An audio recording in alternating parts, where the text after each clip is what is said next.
Estamos de volta com o debate virtual, falando das relações de trabalho durante a pandemia e a expectativa para quando essa pandemia acabar e tudo voltar ao normal. Que normal vai ser esse, como a gente vai precisar se adaptar, como o judiciário tem se adaptado a todas essas mudanças na relação entre patrão e empregado. Gente, para voltar, eu queria pedir para o doutor Ciro, que comentou um pouco, né, sobre as medidas provisórias, sobre essas mudanças na legislação. Ele já comentou que foram mudanças emergenciais, né? Mas a gente aqui, ao longo da conversa, falou que muitas situações, como por exemplo o home office, têm se mostrado vantajosas para muitos empregadores e trazido algumas vantagens também para os trabalhadores. Como, doutor Ciro, que você vê esse futuro, né? Quando a vacina chegar, quando essa pandemia acabar? Natália, a gente tem analisado muito o impacto, que a gente pode falar do impacto estrutural nas empresas, né?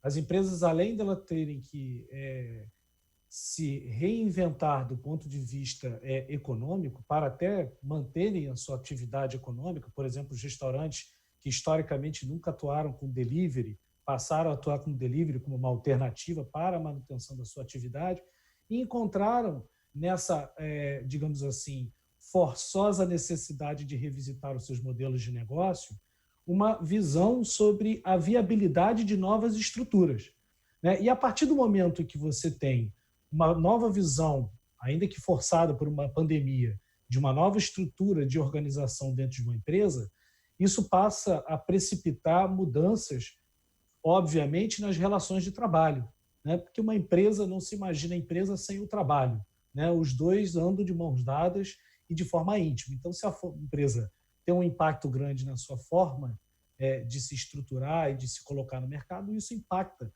diretamente nas relações de trabalho.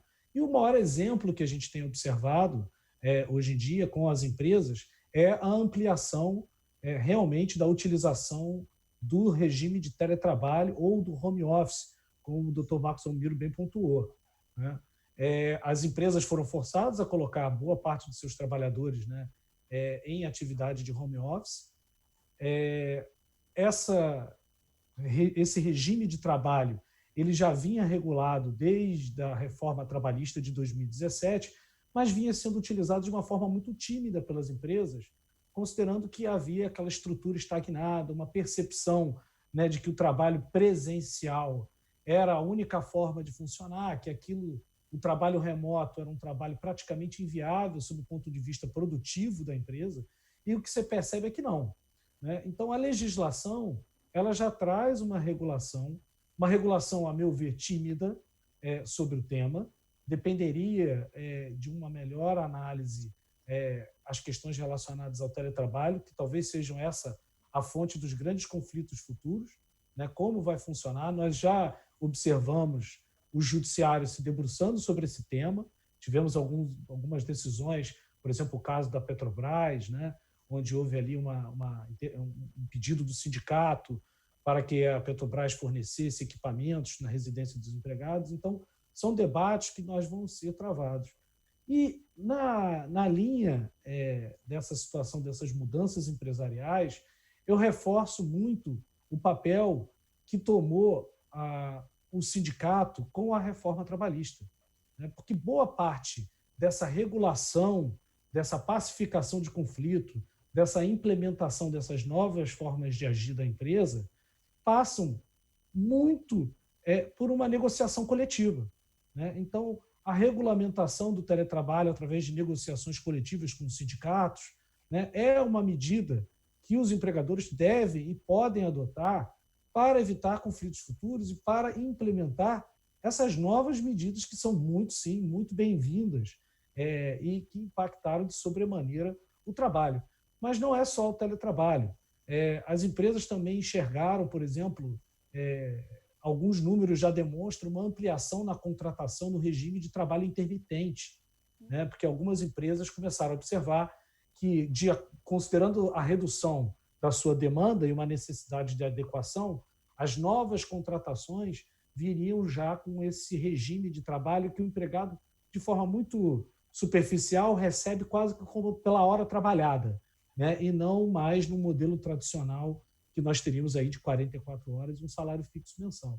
Então, muito está por vir, veio para ficar, A legislação, a reforma trabalhista, ela trouxe um instrumento muito importante, que é o fortalecimento da autonomia da vontade coletiva, né? Ou seja, a saída da negociação coletiva para regular essas dinâmicas dessas novas empresas. E, com certeza, o mercado de trabalho não será o mesmo da pós-pandemia. Com certeza. Teremos um novo normal, né? Não é só no direito isso a gente vê, né? A sociedade como um todo tem que se preparar para uma nova sociedade, digamos assim, né? É como se a pandemia Exato. fosse um ponto de virada em várias áreas, em vários setores da economia, até do dia a dia mesmo, né? As máscaras, por exemplo, né? Que se tornaram agora uma rotina para a gente. Enfim, a gente vai ter que se adaptar mesmo. Doutor Marcos Almiro, eu queria que nessa linha que o doutor Ciro estava falando, a gente falasse um pouco dos direitos dos trabalhadores nessas novas relações de trabalho. Por exemplo, o que, que muda, por exemplo, para um trabalhador que está trabalhando de casa, em home office, né? A gente sabe que quando você está trabalhando no local, você tem, por exemplo, vale transporte, vale alimentação. Muda alguma coisa nos direitos do trabalhador? O que, que o trabalhador precisa se atentar nesse período e que, pelo jeito, veio para ficar? Na verdade, o trabalhador não perde direito no teletrabalho. É óbvio que o Vale Transporte é utilizado para ele se deslocar da sua residência até o seu local de trabalho. Isso ele vai deixar de ganhar, de ter esse benefício, mas porque ele não vai ter aquele gasto com o transporte. Mas no teletrabalho, você tem a possibilidade de receber até por horas extras, por exemplo. Se houver um controle da jornada de trabalho, se o empregador controlar a jornada de trabalho daquele empregado de forma efetiva, se pedir, por exemplo, ele se logar no sistema às 9 horas da manhã e ter que ficar logado até às 19, 20 horas, impondo essa obrigação, é uma forma de controle de horário, então o trabalhador vai ter direito até às horas extras. Eu não vejo como uma perda de direitos do trabalhador. O trabalhador, inclusive o doutor Ciro, o professor Ciro mencionou, a legislação ainda é tímida, é muito pequena ainda a nossa regulação em relação ao teletrabalho, mas há a possibilidade até de você de ter caracterizado um acidente de trabalho você trabalhando na sua casa, porque é como se você tivesse você não está no seu escritório, no escritório da empresa, mas sua casa, seu teletrabalho, que não necessariamente pode ser na sua casa residencial, pode ser numa casa de campo, ou até no escritório que você tem, mas sendo fora da empresa, pode ser caracterizado um acidente de trabalho. Você não perde direitos, você só muda um pouco a sua forma de enxergar aquele emprego tradicional, formal que existia anteriormente, mas perda de direitos eu não vejo dessa forma. Óbvio que vai ter adaptações, você não vai ter mais direito ao Vale Transporte porque você não vai precisar mais se locomover, mas perda de direito não há mesmo. Pelo contrário, eu acho que mantém os direitos. E o que acontece nessas novas relações do teletrabalho, por exemplo, qual seria a grande ideia do teletrabalho? Ao invés de você gastar o tempo de deslocamento, por exemplo, que é muito grande numa cidade do Rio de Janeiro, tem pessoas que moram em outras cidades, por exemplo, moram em Niterói, ou moram na Barra da Tijuca, não seria o caso de outra cidade, mas moram na Barra da Tijuca e tem que se deslocar até o centro. A perda que o tempo que você gasta é muito grande, 1 hora e meia, e aí no trajeto residência-trabalho, trabalho-residência, você acaba perdendo 2, 3 horas do seu dia. E a ideia qual é? Você pegar essas horas e não simplesmente colocar em prol do seu trabalho, da sua empresa, e sim colocar em seu benefício próprio, fazer uma atividade de lazer, quem sabe cuidar mais da sua saúde, acompanhar mais a sua família, os seus filhos, seus netos, enfim. Então, acho que sempre que essa pandemia veio para mostrar ser factível ou não o teletrabalho, sendo factível, sendo possível, e não afetando a produtividade do trabalhador, eu acho que todos têm a ganhar. Tanto a empresa, que não vai ver a produtividade ser afetada, talvez tenha alguma redução até, não sei, no custo daquela pessoa, porque pode reduzir, talvez, pegar um ambiente de trabalho menor, um escritório menor. E para o trabalhador também, ele não vai perder direitos, e ao mesmo tempo pode ganhar tempo, ganhar para se beneficiar, para curtir outros viés da vida sem ser apenas o trabalho. De fato, né? A gente fala que as pessoas vivem muito para o trabalho, né, hoje em dia, ainda mais como você estava falando, doutor Marcos. Nas cidades grandes a gente faz às vezes 12, 15 horas de trabalho se for considerar esse deslocamento, o trânsito. Então, a gente acaba tendo muitas vantagens mesmo para o trabalhador de trabalhar de casa ou do seu escritório, enfim, nesse regime de home office. E, por outro lado, a gente vê muitos empregadores já falando que vão manter, né?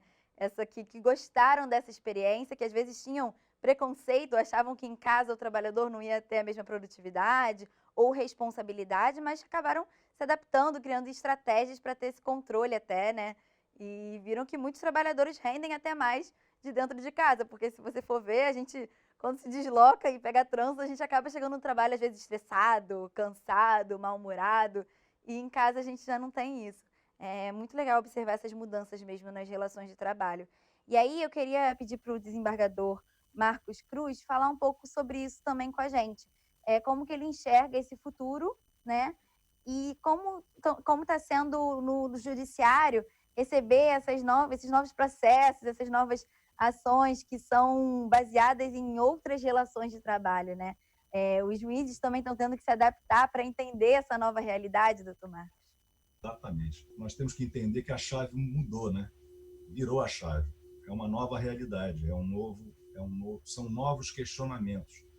Como disse tanto o professor Ciro quanto o doutor Marcos, é um outro mundo, é um novo mundo que virá pela frente.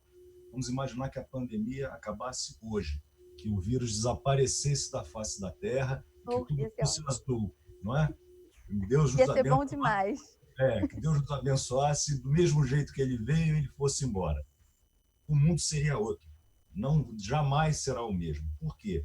Porque nós aprendemos, de uma hora para outra, uma outra forma de trabalhar, uma outra forma de ver o mundo, tanto o empresário quanto o empregado. O empresário aprendeu que ele pode ter, principalmente aqui no Brasil, uma produtividade muito maior com o trabalhador em casa, em algumas atividades, do que ele recebendo um salário dentro de uma caixinha fechada 8 horas por dia. A produtividade dele é maior em casa, com convivência familiar, com a família dele, ele não tendo que pegar o transporte, se estressar no transporte, ele comendo em casa, ele convivendo com a família, ele tem uma produtividade melhor. E isso vai afetar diretamente no futuro, eu creio, no salário dele. Ele vai receber mais, até porque a empresa está diminuindo o custo dela.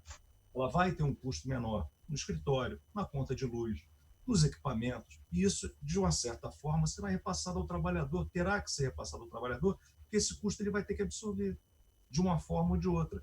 Então, essas relações é que serão medidas no futuro. Eu acho que novos direitos surgirão, novas formas de negociação, com novos instrumentos de negociação aparecerão. E o judiciário está aí para isso. Nós temos, quando eu te falei da conciliação, nós temos no segundo grau um setor de mediação pré-processual, exatamente para ocupar um espaço que a antiga Delegacia Regional do Trabalho fazia, que é a mediação dos conflitos entre sindicatos de empregados e sindicatos de empregadores. Antes que eles entrem em conflito, eles vão negociar lá com a gente, com um vice-presidente do tribunal ou uma equipe de mediadores para isso, para tentar chegar a uma conciliação antes de propor um dissídio coletivo, antes de entrar em greve. Então, tenta-se fazer essa composição, o tribunal está aberto, de portas abertas para mediar esses conflitos. Serão novos direitos, serão novas negociações. Já temos recebido, como o doutor Marco Almiro falou, algumas questões, questão da Petrobras, outros direitos. Na pandemia, nós tivemos questionamentos sobre isolamento social, fornecimento de álcool gel, fornecimento de máscara, fornecimento de luvas, sindicatos propondo ações contra as empresas, enfim, uma infinidade de coisas, e o judiciário todo dia se renova. Cada dia é uma questão nova, cada dia é um questionamento, e cada dia nós nos debruçamos sobre questões que nós nunca vimos. E essa é a graça do direito, essa é a beleza do direito, é isso que move a gente todo dia. A gente acorda todo dia com uma questão nova, com um direito novo, os advogados são criativos, a vida é criativa. E é isso, e é isso que movimenta todo dia a nossa profissão. E o judiciário está aí para isso. que a gente tem que ver é que a vida mudou. Isso que a gente tem que entender. E o direito vai acompanhar essa mudança. Ele acompanha todo dia essa mudança. Os nossos juízes estão atentos a todas essas mudanças e podem ter certeza, o judiciário dará a resposta à medida de todas essas mudanças. Muito legal, desembargador. Obrigada. Eu acho que essa nossa conversa de hoje foi muito esclarecedora, porque quando a gente fala de relações de trabalho, tem sempre uma apreensão muito grande, né? Por parte do empregador e por parte do trabalhador, do empregado, né? Parece que o tempo todo eles são colocados como em lados opostos, né? E não é por aí, a gente está vendo que não é por aí. Essa pandemia como um todo, né? Trouxe muito essa noção de empatia, de solidariedade, que a gente vem tratando em todos os programas que a gente está falando até aqui. E eu acho que vai deixar esse recado também nessa área das relações de trabalho. Muito obrigada, gente. Nosso tempo está acabando, passou muito rápido. Nem parece que já tem 30 minutos. Mas eu queria agradecer a presença de vocês. Queria agradecer vocês por trazerem essa tranquilidade também, né? De que nem sempre o novo é ruim, né? Nem sempre o novo precisa trazer medo, né? A gente tem que se adaptar e eu acho que vocês trouxeram uma mensagem bem legal de que vocês já estão se adaptando, o judiciário já está se adaptando e que as relações de trabalho podem ser melhores do que eram antes. Queria agradecer muito, eu agradecer agora pessoalmente, né, ao Dr. Ciro Almeida. Obrigada, Dr. Ciro, pela presença e colaboração. Obrigado, Natália. Agradecer também ao Dr. Marcos Almiro. Obrigada, Dr. Marcos. Obrigado, Natália, pelo convite. Muito obrigado. Ótimo ter você aqui com a gente. E agradecer também ao desembargador Marcos da Cruz. Obrigada, desembargador, pelos esclarecimentos. Obrigado a vocês pelo convite. A gente fica por aqui, termina mais um debate virtual. Até a próxima.